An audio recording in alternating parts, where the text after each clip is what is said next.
quite significantly and has raised a lot of questions. It's the attendance of Anambra State Deputy Governor at the APC Governors meeting with the President, Bola Ahmed Tinubu. You know why that is a big question? Because Anambra State, as it is under the All Progressives Grand Alliance, APGA. And so how does an APGA Deputy Governor attend an All Progressives Congress APC Governors meeting? That's a big question there. Tony's here to answer all of that. He will do justice to on the analysis table. Also yesterday, the president sent to the Senate for assent a request of 516.3 million USD foreign syndicated loan, which is to be gotten through the Dutch bank in a bid to support the construction of the Sokoto-Badagry highway. Nigerians are asking questions. Are we taking monies to build roads and then terrorists, insurgents would make these roads unusable? We have a bigger problem, but of course, we'll get to know what you think. DSS has also arrested some suspects in connection with the Angwa Rukuba attack in Bauchi State. 4 of them were arraigned yesterday. We keep our fingers crossed, hoping that justice is going to be served. Now, if you're wondering, it was that Sunday attack that had a woman trending with her son who had just gone to buy something and only his dead body returned to the mother. It was the same incident that led to the President Bala Tinubu visiting Bauchi State and stopping at the airport. We make sense of more developments right here on the Polity today. Good morning to you and welcome. I am Chisom Chinedu. Franklin Ebuka is here with me. Good morning, Franklin. Good morning. I don't know whether I should give you a soundbite for that very story you talked about. Anambra Deputy Governor joining or attending the meeting of APC governors with Mr. President. Maybe that should be Tananan. No, but it's not new actually. We know the coinage of progressives working together. But if we're going to put it on the pedestal of politics and at the same time party loyalty, of course, we might raise a couple of questions because we know that the FCT minister, weekday, he has been on the cross. No thanks to how he has been trying to manage two parties at the same time. But that will be a talking point by the time we get into the proper conversation. Then, let me also reference what I saw this very morning, and I was asking myself if there is redemption for Nigeria. I watched a video of a hype man who goes about with the governor of Edo State, Mondo Bebelo. And that hype man was talking to Commissioner of Police in Edo State. And guess what he said? He said that by the time they arrest APC members found in Edo State, they are going to hand them over to the police commissioner. And the police commissioner was there laughing. Now, the statement the guy made was suggestive of the fact that they are not going to accommodate ADC or entertain P2B in Edo State. That once they get any of them, they are going to hand them over to the police commissioner in that very state. That police commissioner and the governor, they share the same name Monday. And the police commissioner was there laughing when somebody was implying violence ahead of the election. It gives me a cause for concern. Or implying that the police is even complicit. Exactly. So I was just watching that very man. Why he should be laughing at that's something that needs circumspect. That's one on one side. Then let me talk about what I saw this very morning. Okay, that was from yesterday. Because the Kenyan president, I don't know whether to say that he made mockery of Nigerians when he was making a speech in Italy where he said Nigerians do not speak good English, that Kenyans speak better English than Nigerians. According to him, that when a Nigerian speaks, you need a translator to understand what the person is saying. And if you see the banters on social media, it hasn't been funny. And the one that I picked interest in was the one that this man posted, Shehu Sani. I went through his timeline and saw what he posted, then guess the reaction. And somebody wrote something interesting saying that, the Kenyan president is mocking Nigeria, saying that Nigerians do not speak good English, whereas Nigeria has produced a Nobel Prize for literature and what have you not. So what Kenya has produced.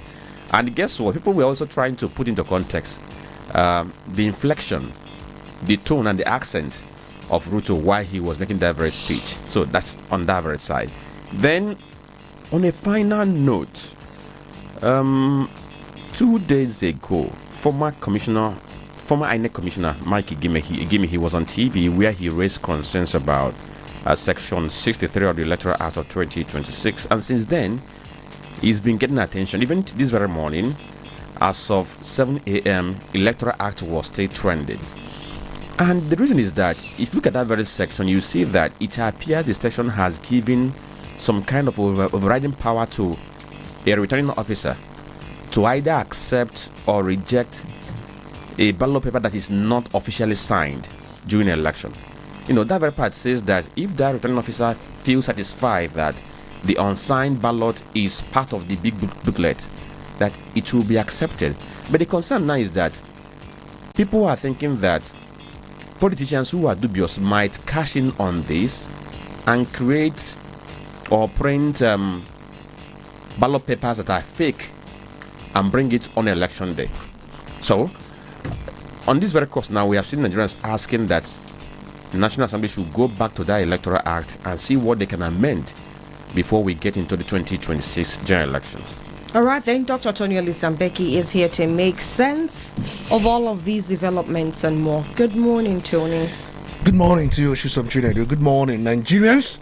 Good morning, the good people of Southeast. Good morning, Indiana Mbara. Good morning, Indi Onitsha Donidu. Good morning, Indi Osumo. Good morning, Indi Banyanine. Good morning, Indi Afia, Indi Olwaka, Indi Nkuzi. Our pensioners, our fathers, our farmers, our nurses, the professionals in different fields. The journalists who are always on the field, they put their lives in line of duty. That's what they do all the time to bring you the story. It's not easy, so we must also beat our chest up and say we are doing well, we are doing good, no matter how you look at it, even whether it's analytical, interpretative, or getting the raw news from the field. They are all work. Well, we must appreciate them. It's not easy, especially in a terrain like Nigeria. We also say good morning to everybody under the reach of our voice. Transporters. Stop taking so much all these alcoholic bitters. Stop taking most of these things, because sometimes you are not yourself. And in the morning you rush and take these bitters. You've not even taken anything. The next the agile. Before you know it, you start driving whatever you think is part of traffic rules and all that. So we must reduce the abuse of these traffics, especially these things are in such a and all that. And they know NAFDAC is doing everything possible to phase this out.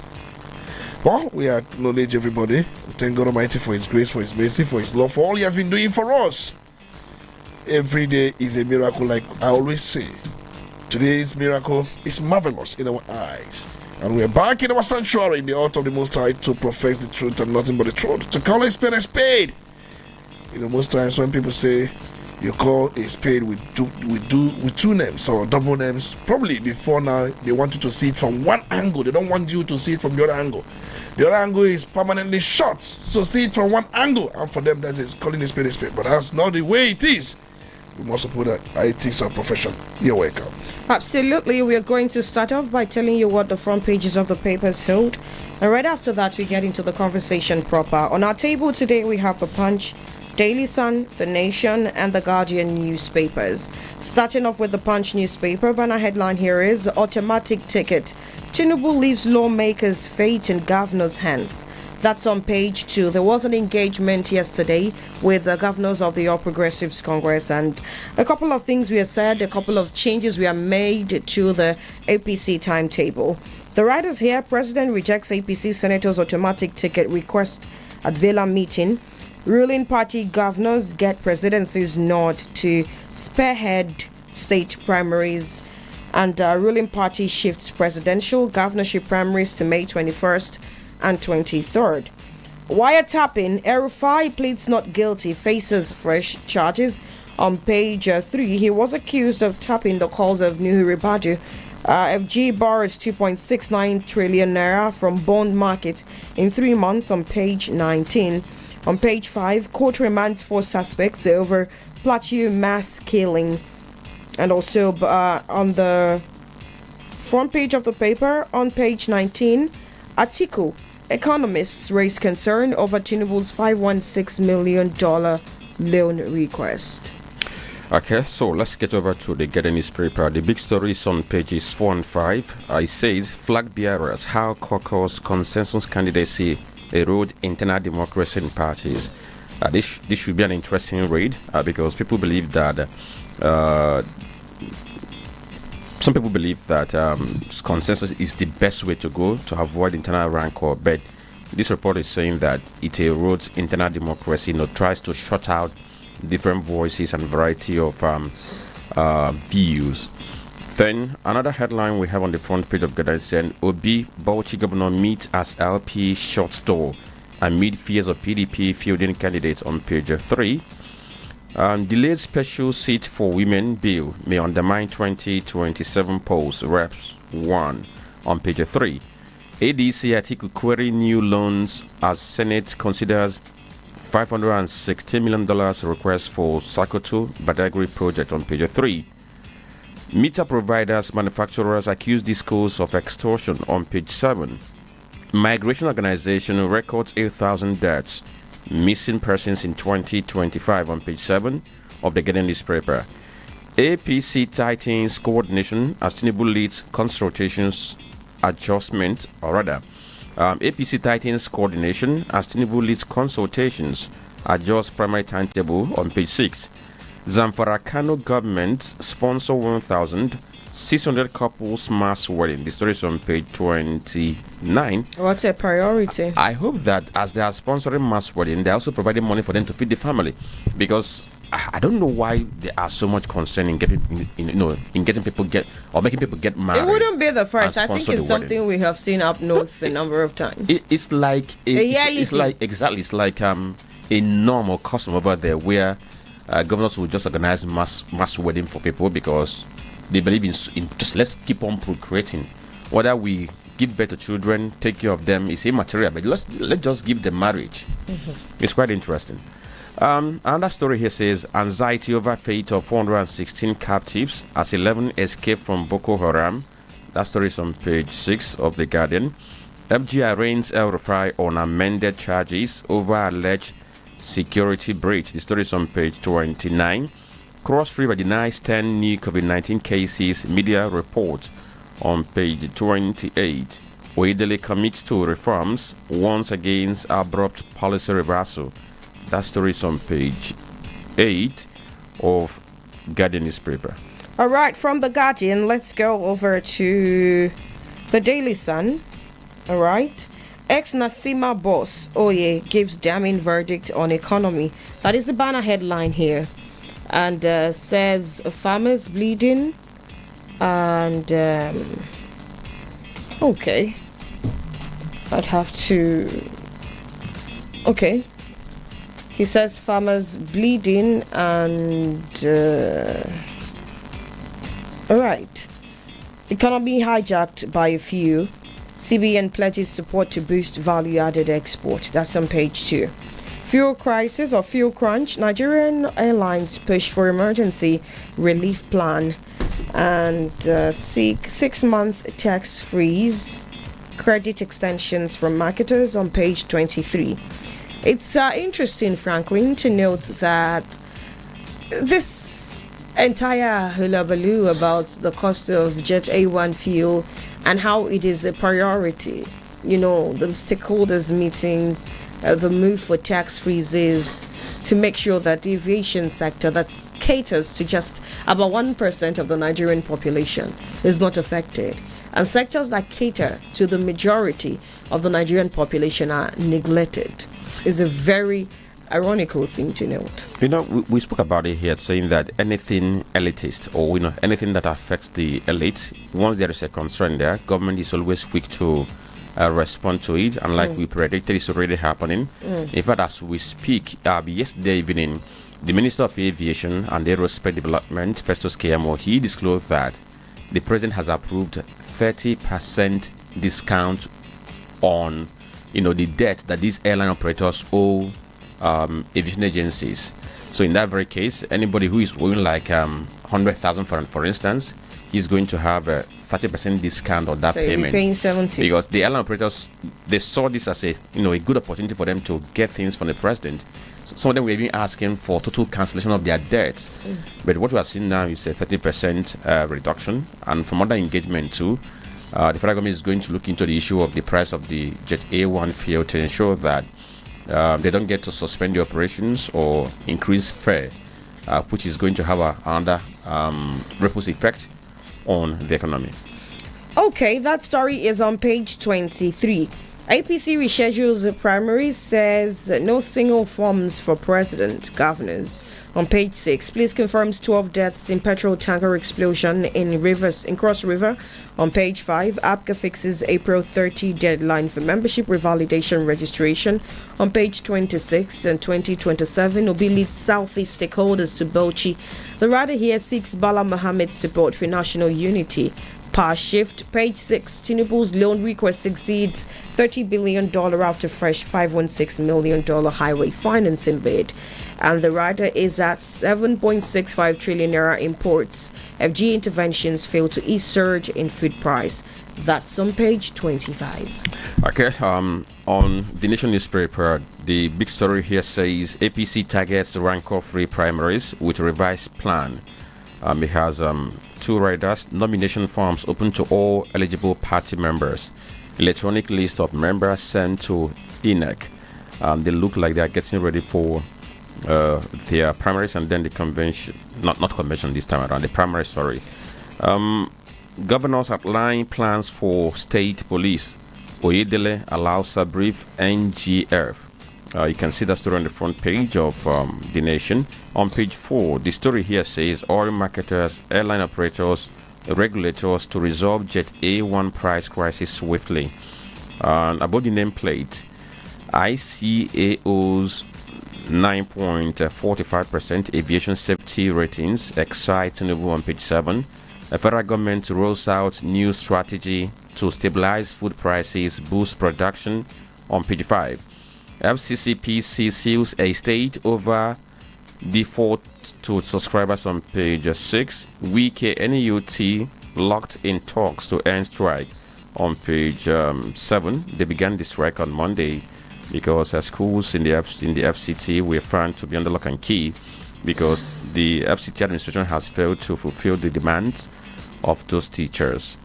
And somewhere down the front page, El-Rufai arraigned in Abuja for intercepting Ribadu's phone charts.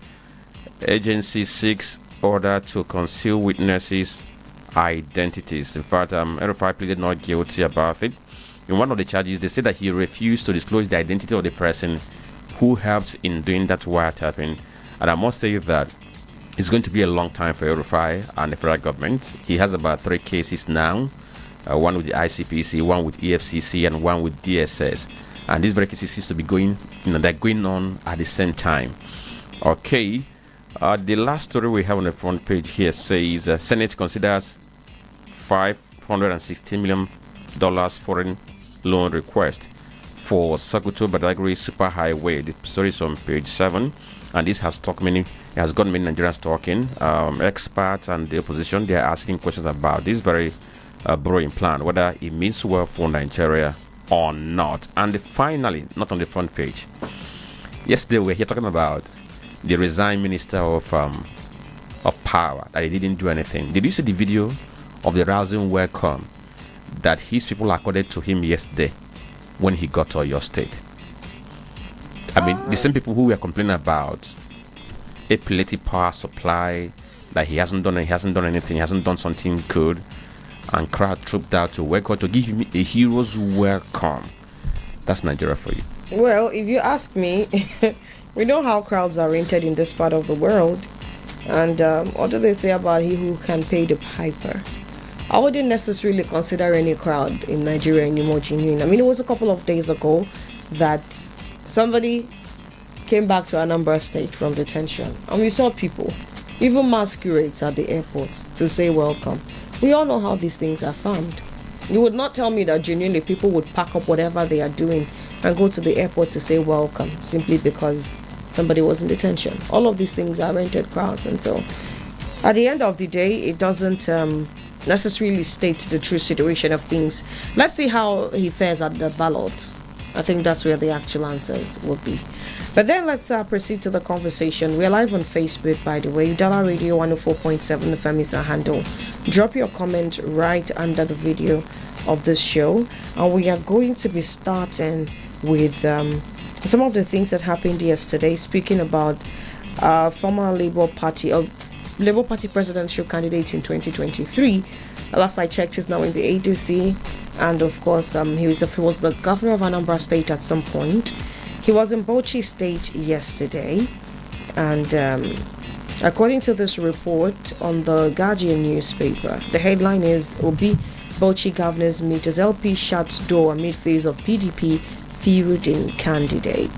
And we understand that opposition rebuilding for political showdown with APC NDC has replied. Carlo, People's Democratic Party PDP chieftain Dan Ulasi does not see how a credible candidate will emerge from the party as constituted to challenge President Bala Tinubu in 2027. Hence, he sets his eyes on former Labour Party LP presidential candidate Peter Obi as an alternative. However, as the LP rules out the chances of Obi picking its ticket for the 2027 contest. By the way, I am curious to find out how he's in the ADC now and then how he would make it back to the LP and all of these shenanigans.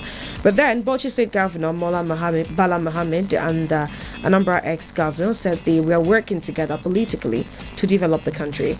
Meanwhile, the Nigeria Democratic Congress NDC has rebuked Senator Roger Kalu over his recent remarks on Nigeria's economy and the strength of opposition parties, insisting that his comments were politically detached from the realities Nigerians are enduring. And so while on one hand, Obi was across the north trying to build bridges in Bauchi State yesterday, I'll play some of the clips from the meeting yesterday. We also had some governors of the APC fold meeting with the president Bala Tinubu yesterday, and also in their fold was the deputy governor of Anambra State. These are two issues. I am going to play the audio from Bauchi, and then Tony, you'd tell us what you think about these developments and everything in that realm. I thank you for that and everything. And I'm only here again to visit and again to make another donation for scholarship this time to those who can. I'm using her as an example. I heard what she said about insecurity, and that's where I stand. Our society must be secure. This society must care for those who are not so fortunate. We must secure them. We must say that these children will have opportunity of living life without knowing anybody, but grow to be somebody that society would celebrate. So I'm doing a donation of 5 million naira to support what is happening today. And then 5 million, more than using money for the ICT. Now I'm asking that we do also some scholarship for some people, especially those who cannot afford to support them, and for that, I'm also donating today another sum of 10 million naira.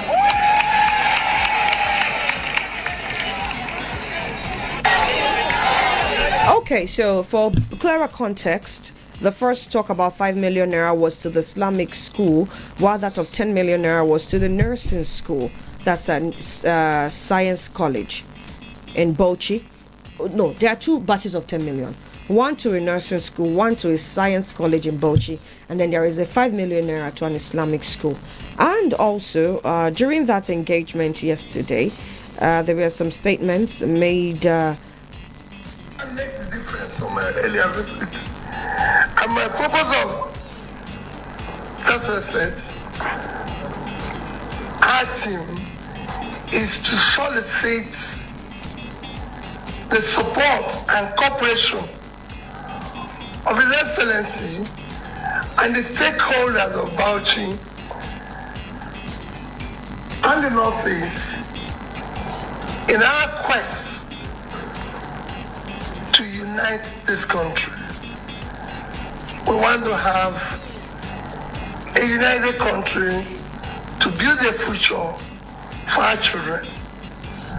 The country cannot continue the way it is today. We are headed in the wrong direction. And we need to reverse that for everybody. And that is why we are very simple purpose to seek his support and support of the state Korean of Bauchi in building a new Nigeria. That will be for benefit of all. Building that Nigeria that where it used to be, where a child of nobody can aim to be somebody without knowing anybody. Thank you. Okay, so you heard it all. Former governor of Anambra State, Labour Party candidate for the 2023 presidential election, Mr. Peter Obi, was in Bauchi State yesterday, Tony. He was asking for cooperation of the Bauchi State government and, of course, for the presidential bid, we understand, of 2027. He also took a tour to some parts of Bauchi State, went to 3 schools, made donations, and people are asking, do you see anything fruitful being birthed? Because we understand that in 2023 things like this were done, but still at the end of the day we saw the people, governors as a matter of fact, still accepting him warmly and still doing the opposite. So do you think that a viable alliance has been birthed? Well, it's left to be seen, because what is going on is politics. Absolutely. Politics is a game of interest, a game where you try to outsmart, to outwit, take necessary advantages to see yourself on top. It's all about quest for power. There's no doubt. But then the quest must be defined. There are those who seek power for what it should be, but there are those who seek power for other purposes. Well, he was in Bauchi on the 13th of March 2025. That was the first visit, because when you listen to that clip, he was talking about when he was there before. That was on 13th of March 2025, where he had a closed door meeting with the governor at the government house. But according to him, after that very meeting of the 13th of March, he said that they discussed national issues bordering on poverty, insecurity, state by state challenges, and how to tackle hunger and criminality, especially in the north, and issues of River State political crisis as at that time, and the state of the opposition politics. These were some of the things he said he discussed with Bala Mohammed when he visited first. That visit was followed by the one of yesterday, or I think it was on the 23rd of April, where he held a closed-door meeting again with Bala Mohammed. But this time around, he came with Southeast delegation, including senators and stakeholders. He repeated similar things he said last time, that they talked about national unity, reversing bad trends, and building a better Nigeria. Because he spent hours with Bala Mohammed, and Bala Mohammed came out and called himself a freelance politician. That's another one in our lexicography. Bala Mohammed called himself a freelance politician. You know, when we hear freelance, it's usually in journalism. We hear somebody will refer himself as a freelance journalist. As you have a freelance journalist, we now have a freelance politician in Bala Mohammed. He says that he's talking PDP, and PDP is in limbo with court battles, but he's actually pushing for strategic realignment. Let me tell you the truth. You know, sometimes politicians will not tell you everything. They will tell you those things you would like to hear, and those things that will sell whatever interest, whatever mandate, or whatever thing they're seeking from the people. The truth is that there is this talk or conversation between Obi and Bala Mohammed. Bala Mohammed wants to be a running mate to any frontline presidential aspirant. Since he's well not accommodated in APC, he wanted to go to APC. And then he brought a proposal to APC leadership. And the proposal was that he will retain 60% structure of APC in that very state.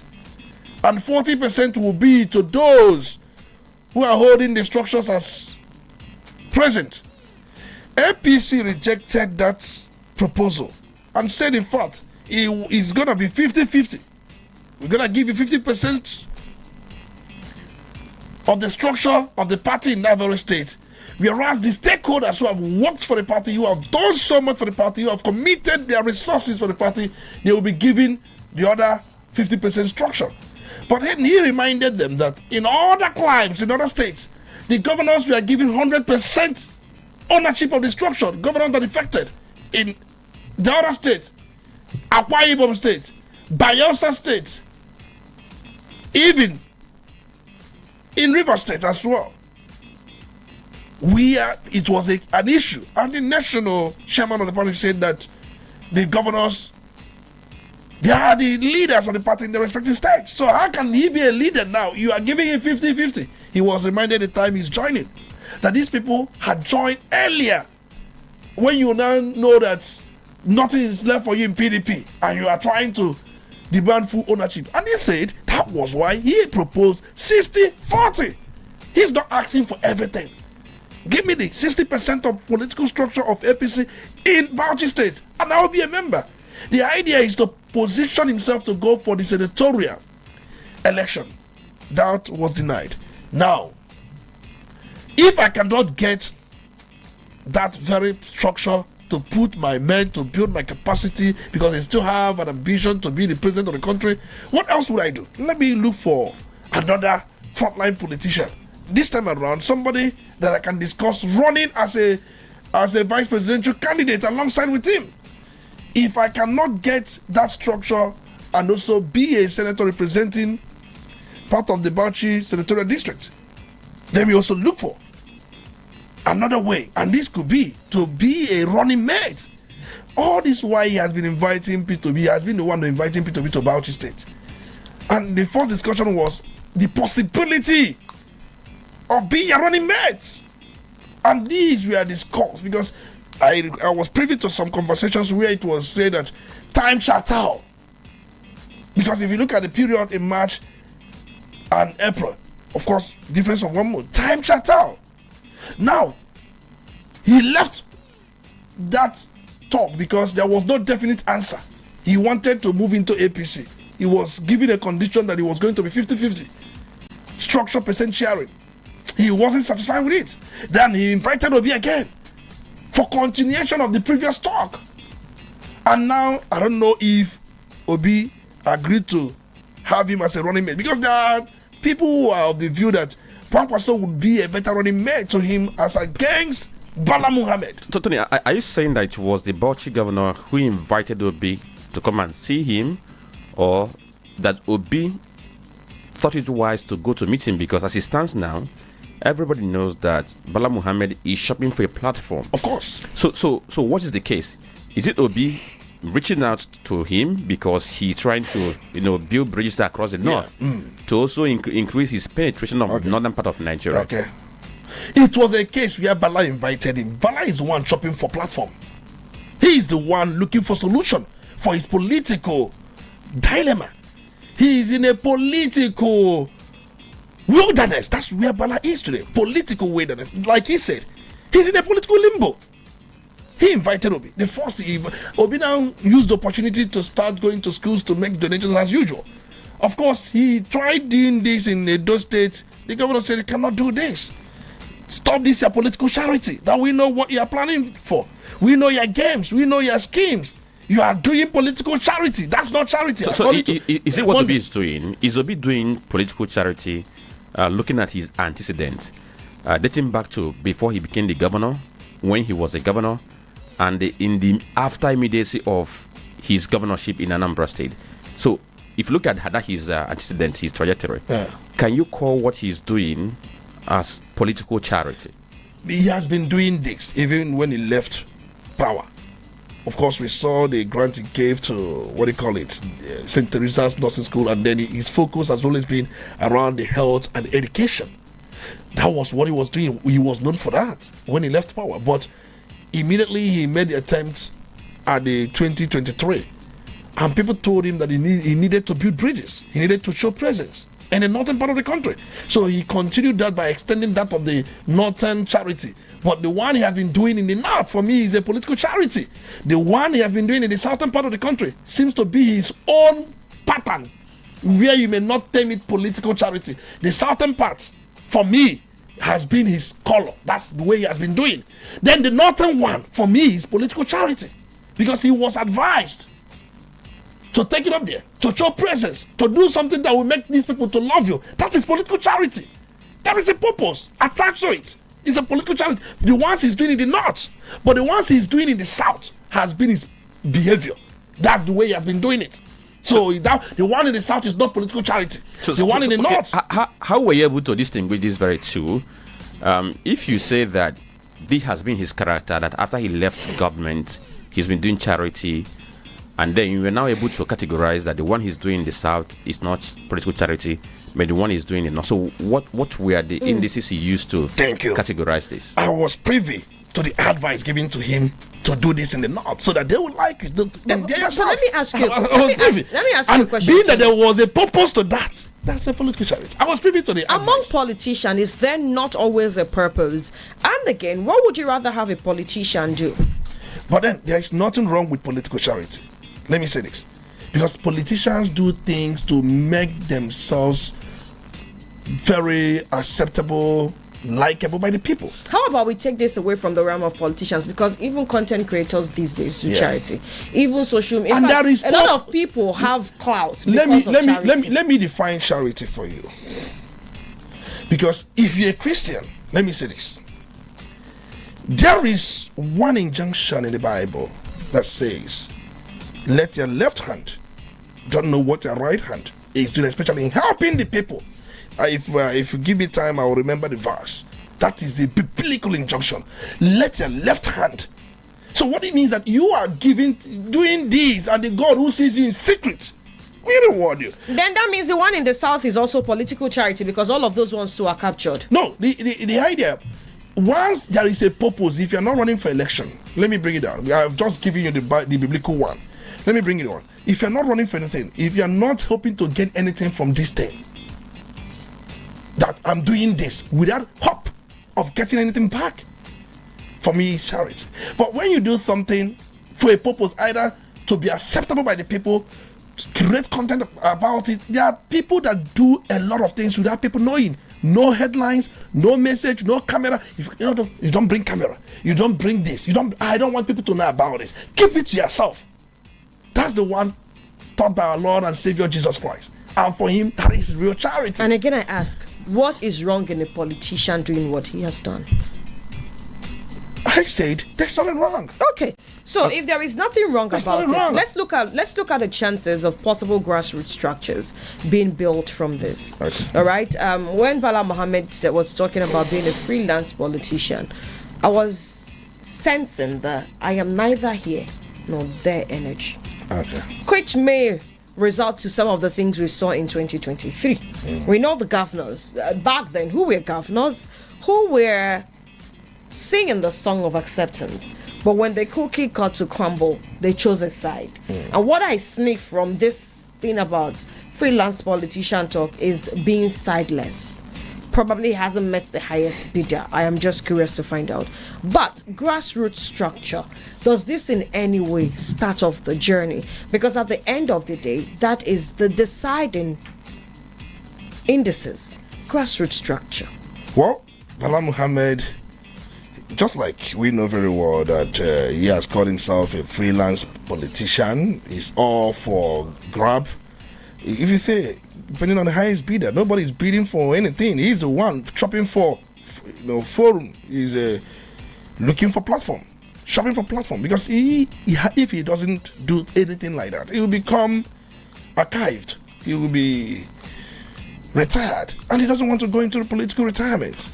And remember, Yusuf Togo, the immediate past Minister of Foreign Affairs, had a big fight with him, which he marginally edged him in the last election. And the man has resigned his ministerial position, back again in the trenches. And this time around, he has told Bala Mohammed, I'm ready for you. I know you're going to be in a section. Get him ready.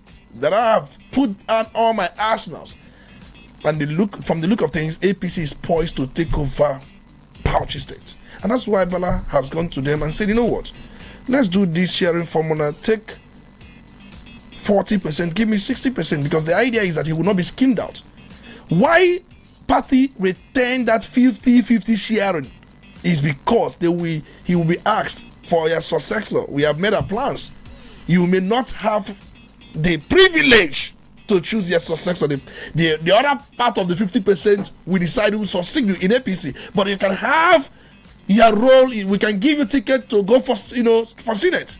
But giving or bringing the ticket of who succeed you, who becomes the APC candidate in Bauchi State, that may not be within your pocket. That's why the party told him 50-50. And that 50% means he has senatorial zone and every other zone, but candidate of the party for 2027, which you may not have the privilege to select. That is one. And he said he wouldn't want that. He is in a political limbo, just like I said. He is shopping for forum, he's shopping for platform, and he wants to remain relevant. Of course, he has a political dynasty. That's Bala Muhammad. Remember, he was former minister of FCT. He has been in politics for a very long time, and he had a very tough battle with the former chief of naval staff, who also contested alongside the Yusuf Toga. The point I'm trying to make here is this: he is doing whatever possible he can to ensure that he becomes relevant. He was with Seyi Makinde in this fight against Wike, and Wike is laughing at him. Wike told him, "I warned you. If you had listened to me, you wouldn't be shopping for forum. Now where are you?" Wike is mocking him, mocking Seyi Makinde. But the point remains that Supreme Court has reserved judgment. But Wike is so confident that the judgment of the Supreme Court will be in his favor. That's the more reason he has gone further with all his preparations. Let me come in here. Okay. I have two questions. Okay. One is still on what I asked earlier regarding the charity of Mr. P2B. Like I said, if you look at his trajectory, he's been known for this. And from available records now, in 2025 alone, he has donated not less than 1 billion naira to different schools, hospitals in both the southern Nigeria and in northern Nigeria. But if you are going to divide it, you see that southern Nigeria has gotten more compared to what he has done in the north. But if you also look at the record, you see that even before 2023 general election, he had made donations to different hospitals and schools in Kaduna State and in some other places. Take for instance, in Abuja in 2023, he made donation to Anglican Comprehensive Secondary School in Kubwa. He also donated to Anglican Hospital in Kubwa. And then in Kaduna State, he donated to College of Nursing Sciences, St. Gerard's Hospital in Kaduna State. Then there's one he made in Kafanchan. They are all there out there verifiable. So if he had been doing that thing before 2023, when he contested first for the presidency and has continued, can we still put all these things in the realm of political charity? That's number one. Then number two is him going to meet Bauchi State Governor and trying to look at if he's going to give him any kind of political mileage in the north. Is he going to penetrate the north with what is going on now? Do you think that he's making inroad into the north, knowing that in the past election he only won in 2 northern states, in Plateau and Nasarawa State? Then if you add the FCT, where he won about 60% of votes, so we can say he won in 3 northern territories. So from what he has been doing so far, is he making an inroad into the north that can guarantee him more votes compared to what he had in 2023? Well, let's quickly put these things within context, just like I said earlier on. Well, the election of 2023 was around February. I don't know if you can recall, the general election in 2023 was February. The presidential election was in February. Now the question is, that was when Obi was on the ballot. As you asked that he has been doing this. That's what he said. Since when? According to your records there. No, since he left government. No, I'm talking about the northern part. He has been doing charity. Then the ones I cited, he did those ones in 2023. I mentioned Abuja. I mentioned Kaduna. Now, places I mentioned. why facts are sacred. Of course, the facts can always speak for themselves. Obi did those charities in Abuja and Kaduna because he was on the ballot in 2023, and he did it in 2023. That is part of it. But you ask, did he do that since he left government in 2014? Because he left government in 2014. We've seen, in fact, I can tell you there was a time there was a earthquake somewhere in Trinidad and Tobago. I know he took the consent of the then president, Jonathan. Of course, he was part of the delegation that went to Trinidad and Tobago, and they made donations, but then Jonathan approved that. I remember that one. Now, so what you just said now, does that suggest that his charity is influenced by what he believes in? Because if he can go to TNT and also Haiti, to make donations, so does that suggest that he's driven by what he believes in, other than building political capital? Now the question is, I said earlier on, I was privy to the advice. He didn't listen to that one. I was privy to the advice where he was told that for you to make yourself loved by the northern people, you have to, do donations. I said it. You want me to start announcing? Is that the only way he can make himself popular among the northerners? By making donations? Take for instance Muhammad Buhari. How many donations did he make when he was alive? But they loved him in the north. Okay. And some other people but who were loving in the north. wasn't really winning too much in the south. I think that's what he's trying to achieve. This very person, for instance. Okay, let's even look at people from the southeast. If you are going to bring Ojuzo Kalu and P2B before the northern people, Ojuzo Kalu might have more ground than him. You know why? Do you know why? So how many donations has he made to them? The reason is Ojuzo Kalu lived in the north. He speaks the language, even with Rochas. And one thing about the north, if you speak their language, you've got an edge. Zeke was loved even in the north. He spoke the language. Ojuzo Kalu speaks Hausa. Rochas Okorocha speaks Hausa. And these two people are loved because they lived there. They made investments. In fact, two of them had investment in the north. The last I checked, P2B has no investment in the north. And these two men employ northerners. They worked for him. They worked for them. They lived there at a point. These stories, they are verifiable. Go and fact check me. That is by the way. Now coming back to P2B, I said I was privy to the advice given to him. But that's by the way. And if you look at the ones he has done in the north, he started in 2023. The time he's actually going for, or he was going for presidency, he had not made any donation in the north since he left. Let me tell you something. If you check all his donations, the ones we are white, he has always been in the southern part of the country or south. There were times, yes, south and the southeast.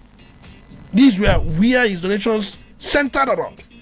Then that of north went to upscale around January to July 2025. He made donations in Kaduna. He made donations in Plateau. He made donations in Boronu. He visited the IDP camps and the Majari schools in the north. These things happened in 2025. The 90 million distributed to schools in Kaduna.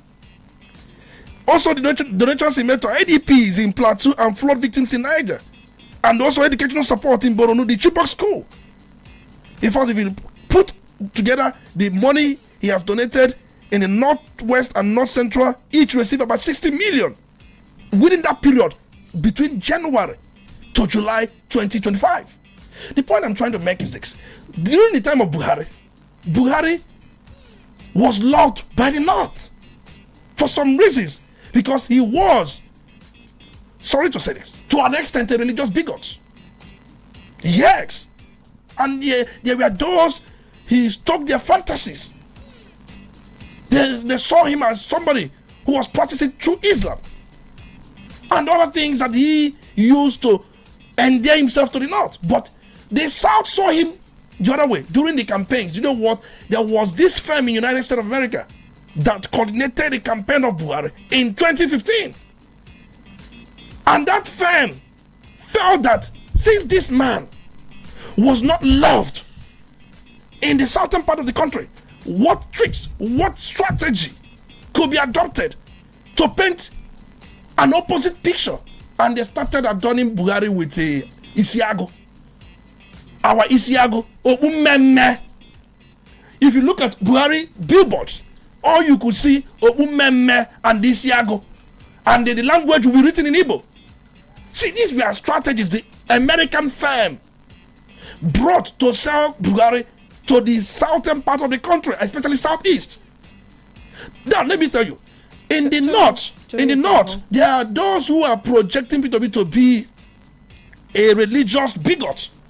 Yes, if you look at likes of Deji Adeyinju, you can show them what do you call it, Reno Mokori, and many of them, they were trying to portray him as a religious bigot, somebody who is using religion to gain political power. But those managing him said, no, we have to do something. Those managing people said, no, we need to counter this narrative. And part of ways to counter the narrative is to these things he's doing. All right, then let's take a break, attend to some commercials. You're listening to Udala Radio 104.7 FM. Seriously authentic.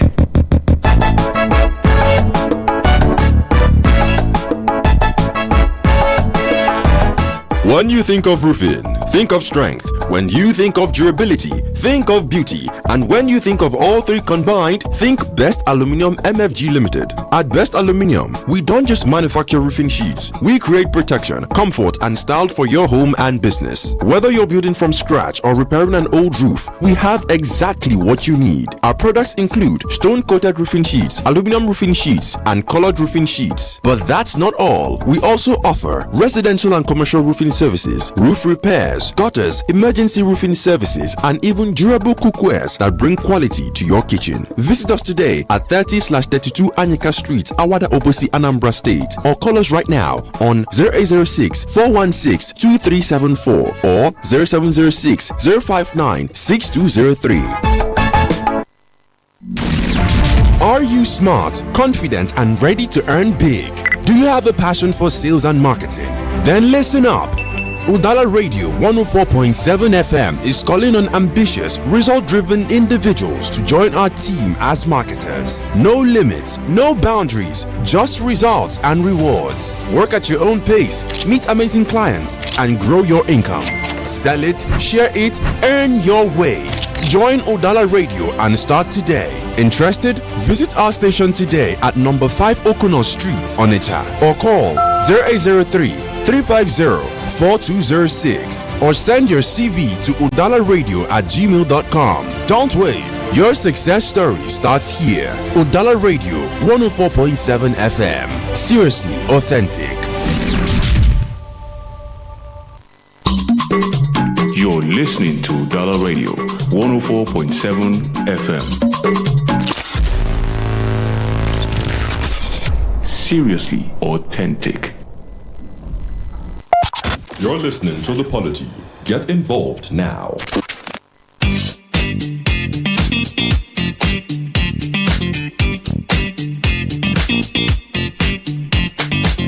So, Tony, quickly, before we proceed to other matters on our desk this morning, yesterday there was a meeting of the APC governors with the President, Bala Tinubu, and APGA Deputy Governor. Precisely, Deputy Governor of Anambra State was there. What do you have to say about that? Just like I said earlier on, when I maintained there is nothing wrong in political charity, but it's just that we have to view it the way it is. And for clarity's sake, I say that the one done in the north was for a purpose.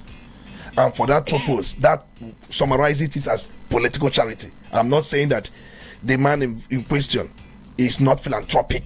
He is philanthropic, but the one he did in the north, for me, because I was privy to the advice, that's political charity. Your points are very clear. Now, coming back to what you talked about, the governor or deputy governor of Anambra State being with the APC governorship or governors forum, I think APC governors forum, right?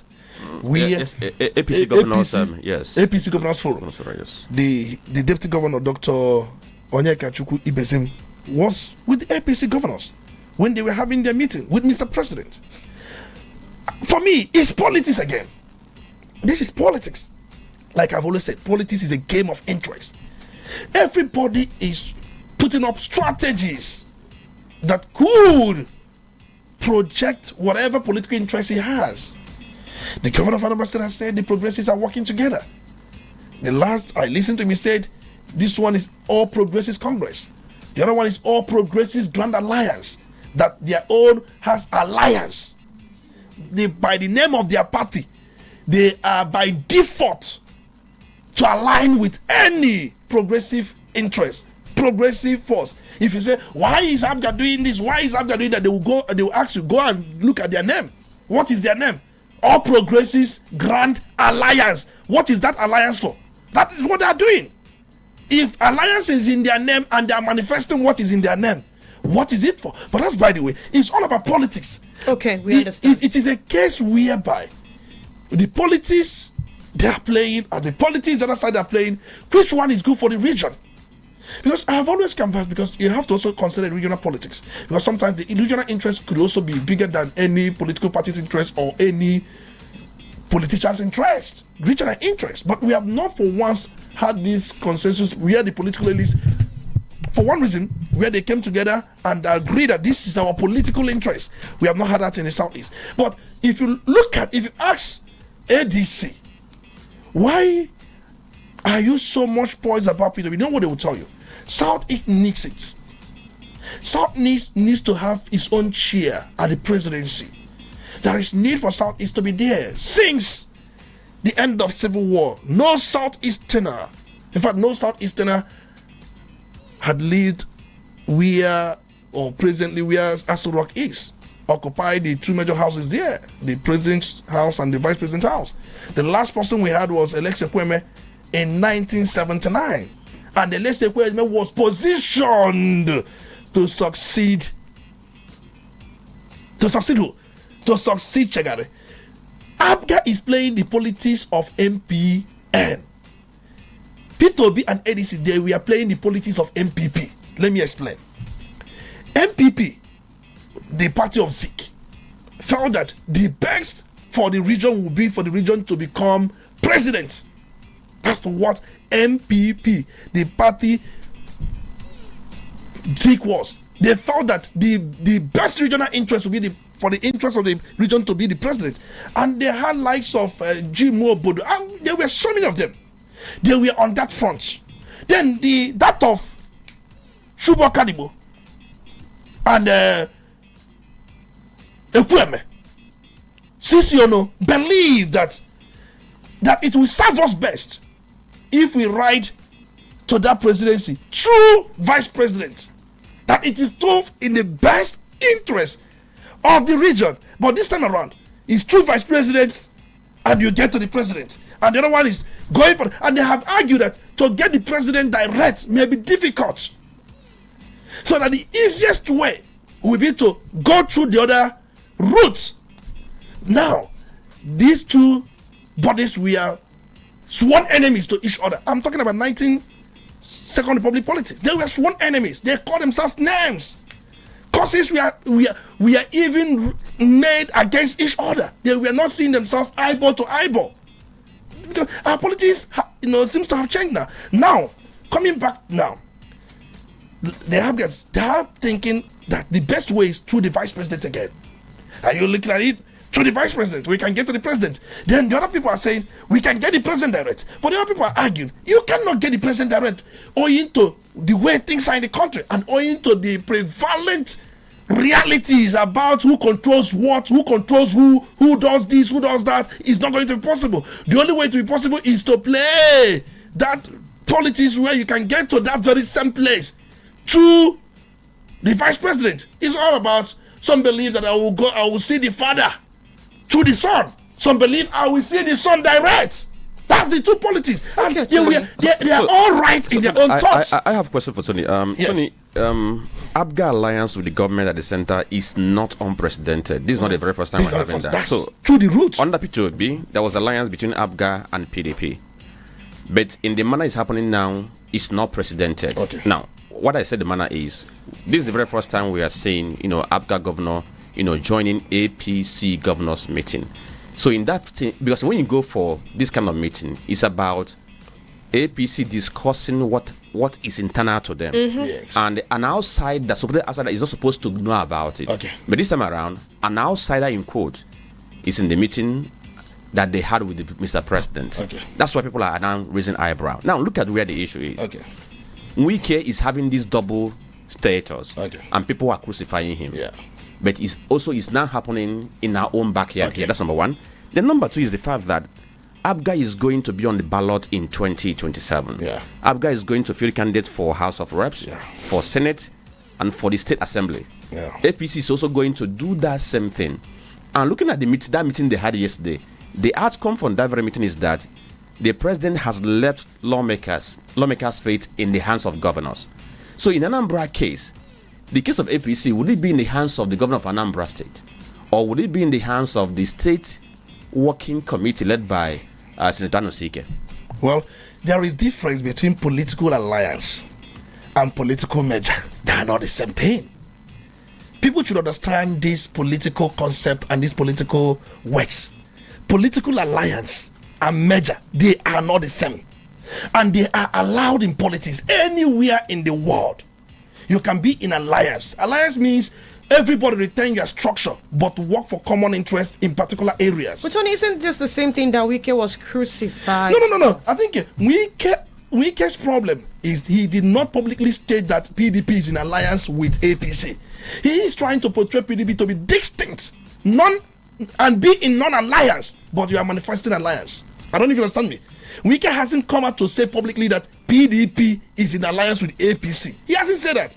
And if he comes out to say that PDP is in alliance with APC, there's nothing wrong with that. But we have to ask the question, is it part of their manifesto? Is it part of the ideology of the party? You mentioned that of APGA, that it is not the first time. Remember, under Jonathan, Obi was a member of the economic team of Mr. President. And ordinarily, he wouldn't have been there. But he was an APGA governor. And he was a member of the Jonathan's economic team. In fact, there was a portfolio he had. And they remember, when he was leaving power, he was made advisor to the president. Ndibe Obi announced it. I was there. In that, it was alliance. Alliance, you can negotiate any role. Okay. You can negotiate any position.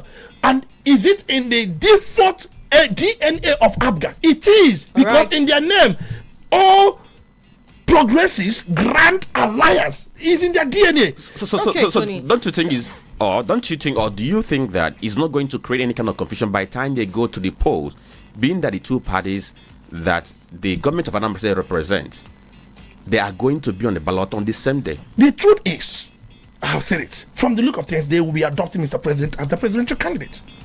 And that settles it. That's the area they want to hold alliance with. Every other thing remains distinct. And it's their bargaining shape.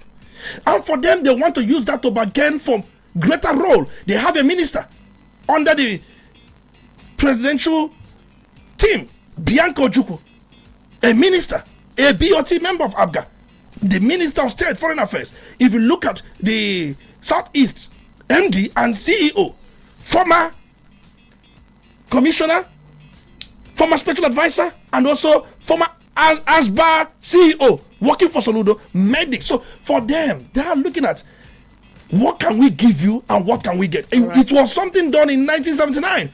How did Godwin Umezoke become the Speaker of House of Representatives under Chagari as a member of MPP under MPN-led federal government? How did he emerge as the Speaker? It's all about alliance. What can we give you? What can we get? So the alterations made to the APC timetable, what do you make of them? And of course, that tag, President leaves the fate of reps in the hands of the governors. Well, we have seen the trajectory of PDP. It has been the culture of PDP. What the president did was to reincarnate PDP somehow in APC. During the time of PDP. Please go back a bit and state that more clearly. Well, the president told senators and House of Rep members who wanted automatic ticket that it's going to be in the hands of the governors. That is the tradition of PDP. Okay. That's the point I'm trying to do. So you're saying this is something that has been happening? It has been the way. In fact, there was a time it caused a lot of problems in PDP. The president has just reincarnated what was in PDP. Because he wants the governors to take absolute control of the party structure in their own states. That is why Bala Mohammed is arguing, if my fellow governors will have absolute control, why wouldn't I have absolute control? And I've made a proposal of 60-40. But they said, no, it's going to be 50-50. He was reminded the time he joined, when you felt that you have lost it on the other side, and you decided to join. When we're asking you to join, if you had joined that time, you would have had that absolute control. My brothers, my sisters, politics is a game of interest. Just like I said earlier on, in summary, exactly what happened in 1979 politics is happening in a different shape. Some people believe that we can get to the presidency through vice president, and that's exactly what these people who are supporting Mr. President are arguing for. Once he finishes his tenure, power returns to the north, and then southeast will be projected to be a running mate, and that is the agreement they had with President Tinubu, and he has acceded to that. Only if you can play your part. Once I'm done, power returns to the north, you become the vice president. It is the agreement. Right. The other part is, can we get it going direct with P2B's quest? The two ways are okay. That's why I said belong to any political party. We cannot be here. We cannot mortgage our interests. If one collapses, we have a second chance. Right. It has been my solution. Okay, now, yesterday, the president sent to the Senate a request for the approval for 516.3 million foreign loan to fund sections of the proposed Sokoto-Badagry superhighway. Yeah. Now, according to the scope of the project, we're expecting a 1,000-kilometer highway linking the northwest to the southwest, traversing Sokoto, Kebbi, Niger, Kwara, Oyo, Ogun, and Lagos, and also connecting Ilela in Sokoto to Badagry, close to or in Lagos, all right? Yeah. And we understand that the loan is supposed to be sourced largely from the Dutch bank. It's a syndicated facility, by the way, and is expected to run for a period of 9 years. I mean, the loan term, 9 years, with a grace period of 3 years. And the government is saying this is supposed to reduce travel time from, say, 13 hours to 6 hours, boost trade, logistics and food supply chains, and strengthen national integration. But then Nigerians are concerned, is this not one debt too many? At what point do we draw the line between infrastructure borrowing and fiscal recklessness? My concern is this. I've always said there is nothing wrong in borrowing. It depends on what you're borrowing for. So we don't have too much loans on our heads already. The truth is, what is our GDP to debt ratio? Because the last time we checked under Buhari, it was almost 97%. What it means that whatever revenue you generate, you use it to service debt. But we have been told currently, and I have to also fact check very well. I've done the first fact checking, but I'm going to do another one where we are told that Mr. President has brought it down close to about 60% or thereabout. That's what we are told, that within that ratio that you are still credible to borrow. But I have to also mention here that what Mr. President is doing, of course, we have seen his political charity again. Remember the empowerment that was announced recently, where how many awards? 8,000? I think 8,400 and something awards. 8,400 and something awards. Your current Franklin, where Mr. President approved how many billion? I think it's 17 billion. About 17 billion, 17 billion for this wars. The entire world in the country. Out for empowerment is political charity. Empowerment that is not right. Empowerment that has no actual impact on ground. Yeah, it's fiscal recklessness. The purpose is for the election. We have to be honest. You know, we say the way it is. Let's dwell on this 516.3 million. It has been captured already, because when Mr. President took over, of course, he had these two big projects in mind. Of course, he's beginning to manufacture Calabar highway, and then Badagry, Sokoto. These are the two. So you think this is a move in the right direction, but the debt profile of the country, is it not a cause for concern? For me, I would say it is not the best of priority. Okay. If you ask me, it's not the best. We could have used that money to fix our energy crisis. We are in darkness. The Minister of Power. No, seriously. No, but sorry. The Minister of Power just resigned. I nearly called the Minister of Darkness. The Minister of Power just resigned. We discussed this extensively yesterday.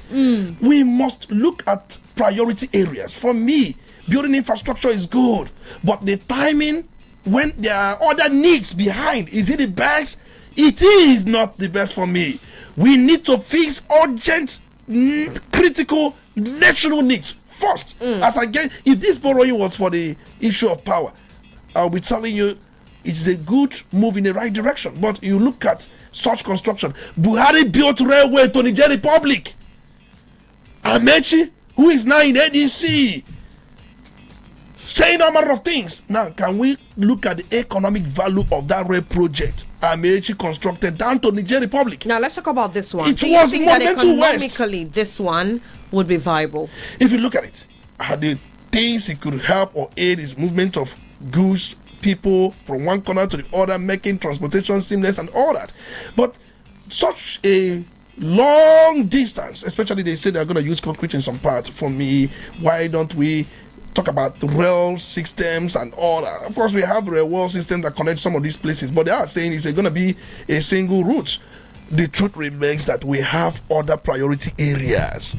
And how are we going to, can this investment bring a return on investment within the period of 20 years? Have they calculated it? Have they calculated the feasibility study, the bankable nature of the project? Have they done all those things assessments, or it was just for political reason or political gain? Well, I should be Let's be asking you real. that. Let's be I real. should be Let's be asking real. you that Let's be Before real. we take the course, let me just say this because this very road project, I think, is going to crisscross about 6 or 7 states or thereabout. And of course, we understand the idea behind it. It's going to open up places for development and what have you not.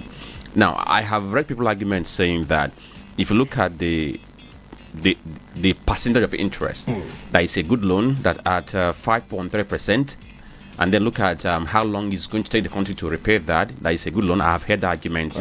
I even heard from some economists arguing that the fact that this very superhighway is going to open up income opportunities and repayment that is going to come from this very income, that they do not see it as being bad per se. But that's something Tony said. He said, what is the alternative?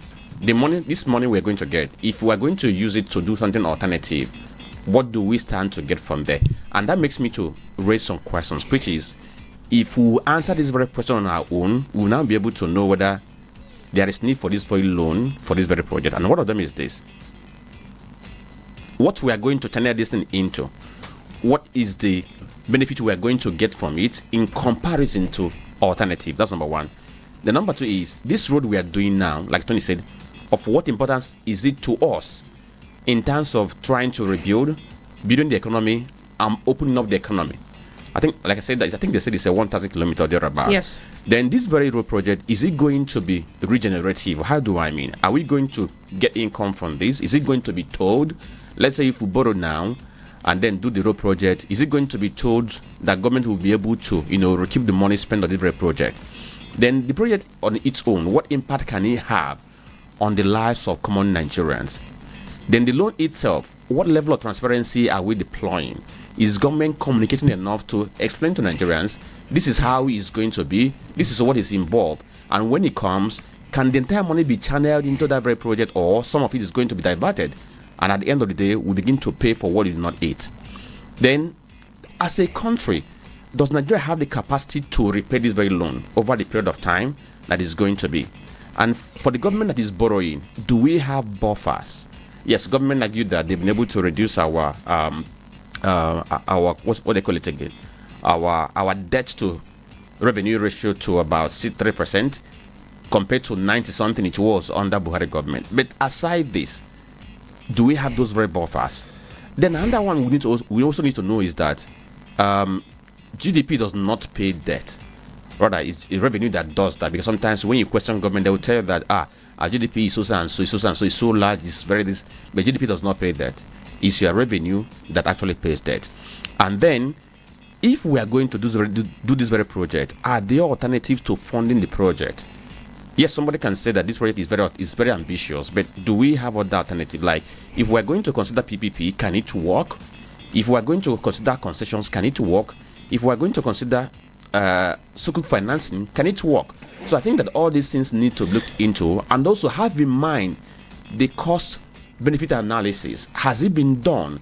All right. Are we thinking about fiscal sustainability? Are we talking about financial responsibility in all these things that government is doing? Because it's not just enough to go and borrow money because you want to do an audacious project. At the end of the day, if you look at it critically, you will see that that money could have given us more benefit somewhere. All right, let me answer some of your questions in just 2 minutes because I know we are out of time. Let me answer some of your questions. Of course, we know very well that the very road or the very stretch of road, about 1,086 kilometers of road, we crisscross Sokoto, Kebbi, Niger, Kwara, Oyo, Ogun, Lagos. Of course, would I say 4 states in Southwest? I'm going to count Kwara as part of the states in Southwest, even though we know politically is in North Central geopolitical zone. I'm going to count Kwara, Lagos, Ogun, Oyo, Kwara. The 3 major states in the northern part of the country, the road we cross would be Sokoto, Kebbi, and Niger.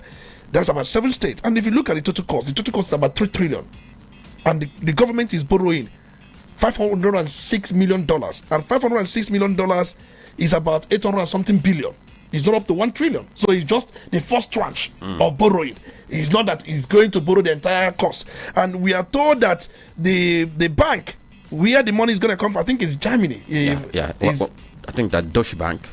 Yes, Germany. And the repayment period for me is too close, 9 years. That's too close. That's the repayment period of the principal sum. It's about 9 years. It's too close for me. And a 3 years grace. And yes, 3 years moratorium. Moratorium means that's the grace period before you begin your repayment processes. So the 3 years moratorium is even too small. There are times we hear 5 years, 10 years moratorium, but this one is 3 years. For me, I've looked at the loan structure. It's not a good one. I don't want to talk about the interest, but the point remains that within these 9 years, are you sure that this road is going to be done? That's another thing. Are you sure that this road is it going to be one of the abandoned? Because though there are many sections of the road, but it will be the sections they complete and we can start making use of it pending when another funds comes in. And you asked the important question, are we going to recoup the funds spent on this road within that period? I don't think so. The truth remains that the president has decided to do this project to please our northern brothers. And of course, he has transformed Lagos. If you look at Lagos, Calabar Coastal Highway, do you know how many states in the southwest is going to cover? It's one of the advantages of having your son as the president of the country. He looks at the projects around his own zone. I'm not saying it's the best, but I'm saying based on Nigerian context. We've seen some of these things, and we have looked at opening up our wharf in some areas. I have not seen some economic tappings, economic unblocking channels being opened in so many southern corridors. It has always been around Lagos as we have it, but in any case, another great concern. But the point is, yes, infrastructures, no matter how bad you look at it, they are good. But you ask this question: is it a priority at this point when we are talking about power? But one will tell you, what would 800 something billion do in area of power where we are told that we need about 30 trillion? To solve problem of how is it said? A little drops of water would make the mighty. Of course, it's going to make a little difference. Small, but the problem is a problem of 30 trillion. And the loan, 506 million, of course, about 800 something billion naira. But we have to make these things open to our people for them to make their judgments. All right. Udala Radio, 104.7 FM.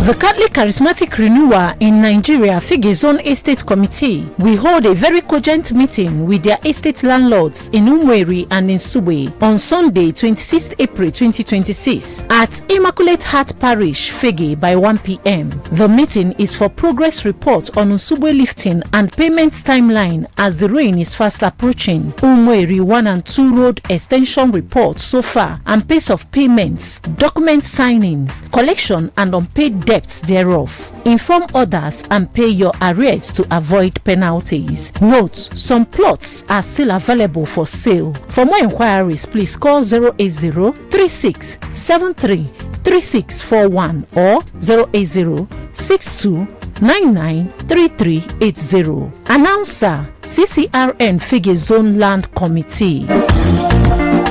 The land is For too long, realtors have walked alone. No structure, no protection, no unified voice. That era ends now. Welcome to the Realtors Summit 2026, a historic gathering that will redefine real estate in Anambra and Asaba. The Anambra Asaba Realtors Association, a platform for unity, influence, and collective power. And beyond that, a Realtors Welfare Initiative built to support you when it matters most. Strengthen your career and secure your future in the industry. At this summit, you'll discover smarter ways to close and scale, multiple income channels in real estate, and strategies that move you from hustle to ownership and authority. Featuring Dr. Tony Olisa Mbeki of Udala FM, Lovelin Chinenye Nana, Property Boss, and Mr. Jude Igwebike, IT Professional. Date 2nd May 2026. Time 11 a.m. Venue 5-Star Restaurant Hall, Stock Exchange, Onitsha. This is not for everyone, but for realtors who are ready to rise. For inquiries, call 0803-276-0653. This summit is free, powered by Mbeki Real Estate Limited.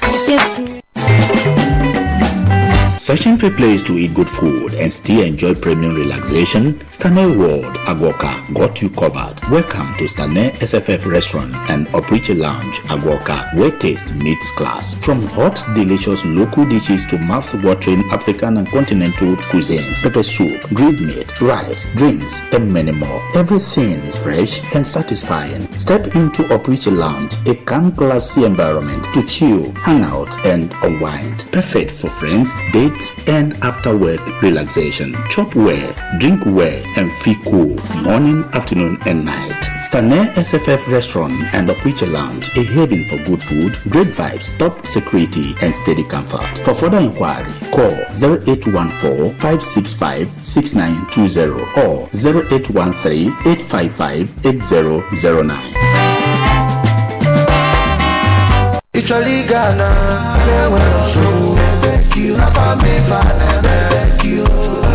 Mbeki Real Estate brings you opportunity that grow with you. Greenfield Estate, Oba, just 1 minute from Owerri Road. Kings Court Estate, Ibiza, opposite Admiralty University. Purity Garden and Classic Estate, Asaba, just 10 minutes from Asaba International Airport. Ikenga Luxury Estate, Ojoto, 7 minutes to Electrical Dealers Market, Obosi. Mbeki. Invest today, gain tomorrow. Visit us at 25 Oka Road, Onitsha, beside Mandela, or Asaba Office 21 and 22, Brain Oil Mall, 295 UBC Road, opposite Lion House, Asaba, or call us on 080-3265-7455 or 070-1607-8648 or visit us at www.nebegroup.com. Quality bread, Wendy's bread, for your family breakfast. Wendy's bread, I'll pack it on the Tozialo. Wendy's bread, Mama, Papa, they like Wendy's bread, Chichen and Duo. Wendy's bread, even children, they like Wendy's bread, Wendy's bread, Wendy's bread, you get it better, tasty, we go sweet your belly. Wendy's bread, Wendy's your body, chama. Wendy's bread, Wendy's bread, tasty bread. You can contact us on our official address, 2nd Business Park, Enugu Road, GRA, beside Onitsha, Anambra State. We also have another branch at St. Michael Plaza at Tani Road. Also contact us on 070-1149-1571. Wendy's bread, your tasty bread. Wendy's bread. Are you smart, confident, and ready to earn big? Do you have a passion for sales and marketing? Then listen up. Udala Radio 104.7 FM is calling on ambitious, result-driven individuals to join our team as marketers. No limits, no boundaries, just results and rewards. Work at your own pace, meet amazing clients, and grow your income. Sell it, share it, earn your way.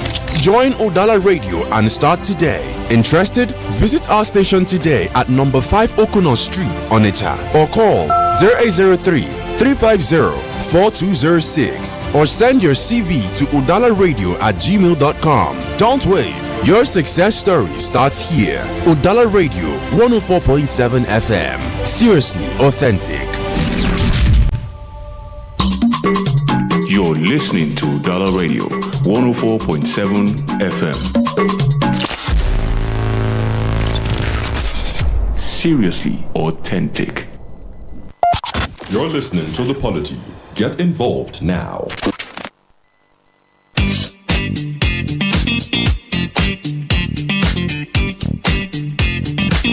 0803-221-6973, Let's hear you. Good morning. Morning. Yes, good morning. Your name is Obianozie. You're welcome, my brother. Ahead. You're welcome. Yeah, good morning, everybody. You're welcome. So you are this morning in confusion. It says that that political structure that we use to ascertain what people is doing in Nigeria, I don't think I buy the idea. I think that political structure should be disbanded. We need someone that's going to change the image of Nigeria. Nigeria is in a bad shape. You understand? Not about meeting the federal level by becoming the vice president for president to the president. No. I don't think that kind of structure. It's corruption. You understand? We need to bring up the bad image of Nigeria. You understand? And that is why that's what POB stands for. You understand? And besides, the next governor of Anambra is going to Abuja to beat the APC governors. I still don't buy that. Let them come out. I know that it's subjective because of their name. Let them come out and tell us they are joining APC full time. Let us be aware of that. Yes. But for them to counter POB's vote in Anambra, they cannot do it. We are standing for him. I don't know. We need somebody that is changing this narrative. Nigeria is corrupt. Look at the one kind of money the government is following, failed total loss. You know, sir. Are we not generating this? All this money the government from Abacha, what are they using? What are they using to do? Are they not using to reduce this? You understand? This nation is in a bad shape. So those are that idea is only changes, but I don't buy it at all. All right, thank you. Let's stick to the 2 minutes mark. Good morning. Franklin Tuka. Good morning, Chisum and Chief Dr. Tonori Sambe. My name is Sokoto-Badagry from Enugu State. You're welcome. Please go. Talk to us. What I want to say here is simple. See, for Deputy Governor of Anambra State, APGA APC Governors Forum meeting is unacceptable. That is pure anti-party activity. Let's call it a spade. Anybody who criticizes with being anti-party must criticize this APGA government because this is pure anti-party. This thing has gone beyond alliance. See, let's call it a spade. And anybody who thinks that 2031, that Bala Tinubu will give a vice president slot to the APGA member or party senate, that person is not telling he or herself the truth. Because the people I do, we give that slot either southwest or south. Thank you very much. Thank you. Good morning. Good morning. It's Mchinedu. Mr. Fan, good morning to you. Yes, good morning. And the Tunnel Mbeki. You're welcome, my brother. My name is Mario K. Chuka, calling from Onitsha. Go ahead, Marike. Well, I know that Mr. Speaker loves APGA so much. Because whenever he is addressing the issue of APGA, we will not see anything from APGA. But no matter how he is describing this issue, my sister, once you are in any party and you are being appointed by any other party people in the government, it's an anti-party activity, whether anybody likes it or not. The government can appoint anybody who does not belong to any political party. It's understandable. But you cannot be in one party and you will be working for another party. Automatically you will be supporting that party that has appointed you, no matter whosoever that you are. Can you show us in America? Because we are practicing the democracy of America. Have you had any time maybe Democrat appointing a member of Republican party man? It has never been in America. So no matter how anybody seeing it, if you are trying to beautify it, my brother, I will not join that cycle. Because people who criticize the reason we can is an anti-party man. The same thing with anybody appointed by Tinubu from any political party, be you ADC, Labour Party, or even APGA. That is what I want to say. Thank you very much. Very much. 0803-221-6973. Good morning. Push. Good morning, everyone in the studio. Good morning to you. I am greeting Asia Patego, warming the airwaves from Osumuru. Yes, I don't think there is any alliance or any measure that will convince me to vote for APC on anytime, any day, 27-31 or thereabout. You see, even if the governor of Anambra State has told us APGA is not going to trade any candidate, that is immaterial as far as I'm concerned. And I believe so it is to ensure that Anambrarian APC is not going to get what they got in 2023 here in Anambra State or here in the southeast. Because we have tested them, they have tested us. Yeah, from where is the attraction? Is it Muslim ticket? Is it dollar naira pairing? Is it what from where? Nigerians are feeding from hand to mouth. There is a hardship everywhere. Hunger everywhere. What will make me to who is that person talking that there is an alliance this? That is immaterial as far as I'm concerned. Nobody. It is only those ex-governors, 8 of them, that he is going to get their vote. Not I getting it Agego and my what? Not an umbrella, not Southeasterners. Good morning. Good morning. 0803-221-6973-0803-827-6694. Don't forget we are live on Facebook. Drop your comment there. Good morning. Hello. Good morning. Good morning. My name is George. Go ahead, George. Yeah, please, I'm trying to ask this question. Does it going to be a crime that if Nigeria said that we are going to borrow money to fix our light issue? Or just say we are going to borrow money, say that we are going to fix our refinery so that we reduce the burden of Nigerians for paying extra costs just to have light in their house? Because I don't really understand why all the time road. How many Nigerians even have motors? Because you say okay for people that is traveling. If want to go, I just came back from Port Harcourt the other day, and this has been Abuja. So at least they see road that people are passing to those places. And the Port Harcourt that I went to Abuja, I went by road. I went to Port Harcourt, I just came back. Therefore, I went by road too. That part, yes, we say that the other people say, why can't us look at exactly what you will do? That this level project you will just collect, and at the end of the day, you won't finish for your next 4 years, and you borrow money to execute it. Because that the Lagos Express road that they are doing, what stage are they doing? How many percent stage are they? Look at what they are doing at here. They are stop job. And they are making people to be following one way and because no hold up all over the places.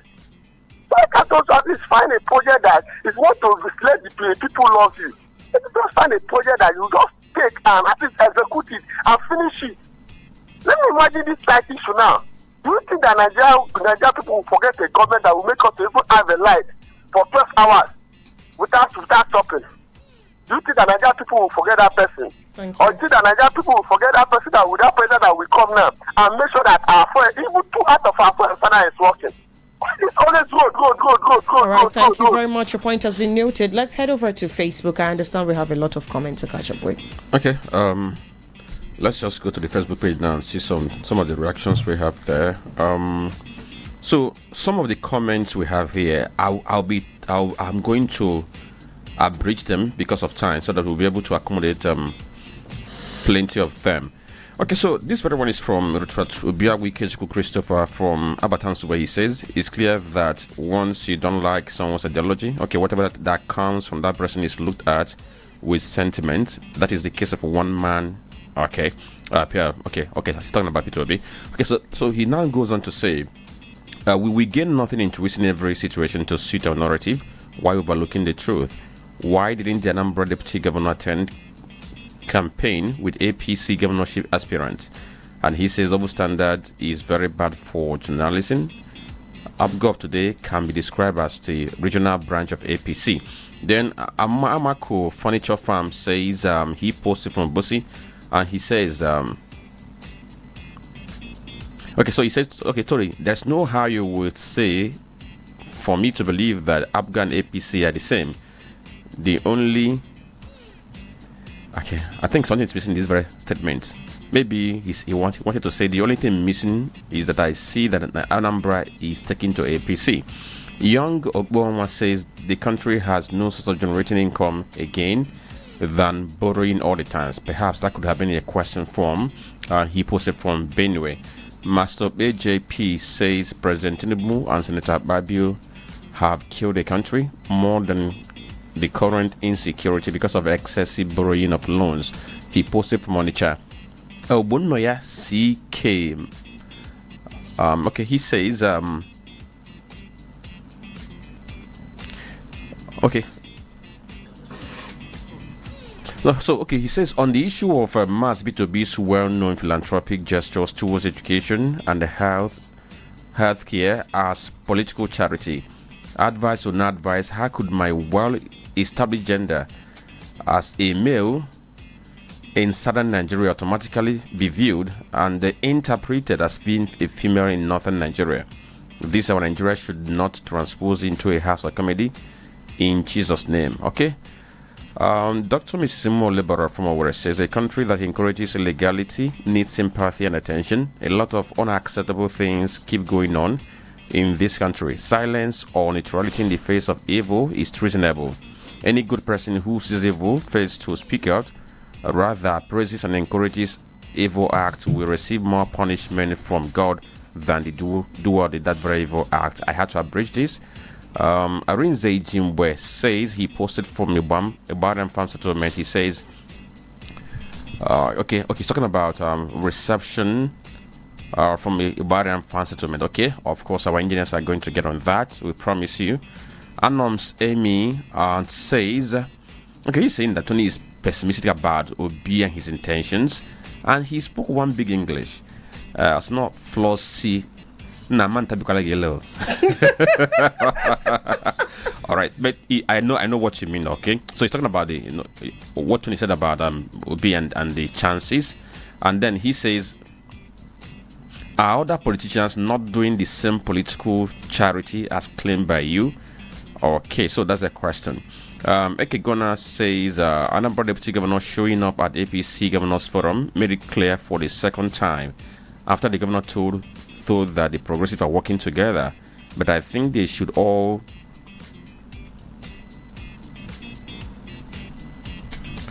okay, so I'm confused here, but I think perhaps he's saying that all this hide and seek should stop now, because we already know that they're going to join APC very soon. Sebastian Igwe from Ugwabobosi says okay, so he said the way Tony goes about issues when it comes to P2B or ADC leaves a question begging for an answer. Okay, now he says describing the charity of Mr. P2B in the North as a political charity has some political backgrounds, and he says he doesn't agree with you because such analysis is not balanced. Okay, so let's get to City Man.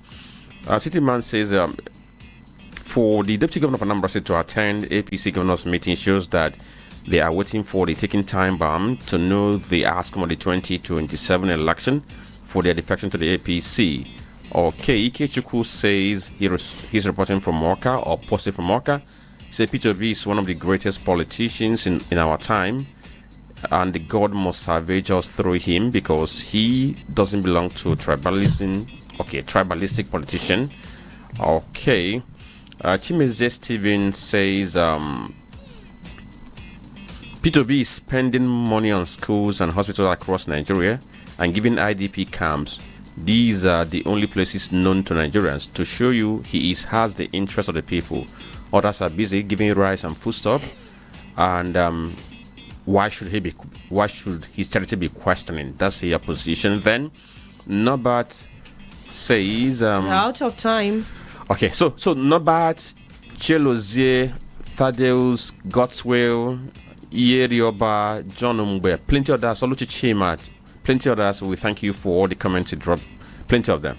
All right, quickly, Tony, let's round off. Now, let me quickly, in a minute. You know, somebody said that he has not seen in United States of America where a president of United States of America belonging to this party appoints another man. There are many of them. See, let me say this. Before I say anything, I say fact check me. Nobody has fact checked me and said, Tony, we have fact checked this. What you said is not true. Let me tell you, William Cohen, a Republican man appointed by a Democratic President Bill Clinton, not just William Cohen, even Ray LaHood, Republican appointed by Obama. I can go on and name, if you give me time, I will name more than 20. See, let me say this thing. I'm not just here saying things I don't even know. In fact, you can better call me political Tonypedia. That's the honest truth. But let me also address one thing. Every politician has his own strategy. Many of them are guilty of political charity. I'm not absorbing everybody. And you want me to make one person saint and others to be sinners? No! Tony cannot do that. They are all the same, trying one thing or the other. If time permits, I can even go deep into memory them to buttress all these things I've said. Time hasn't permitted. Thank you for your analysis today, Tony. Franklin? Just to thank everyone for following us and, of course, ventilating their views. Of course, divergent views is what makes it very interesting. So thank you for always being there. And being weekend, let me hand over to Chisom at this point. Okay, I'll see you at 12:25 to talk about trending entertainment, gist and everything making waves on the internet today on the Cherry Box. Until then, I am Chisom Chinedu. Try to stay safe this weekend and be less reckless, especially while on the road. I am Chisom Chinedu. Thank you for being here.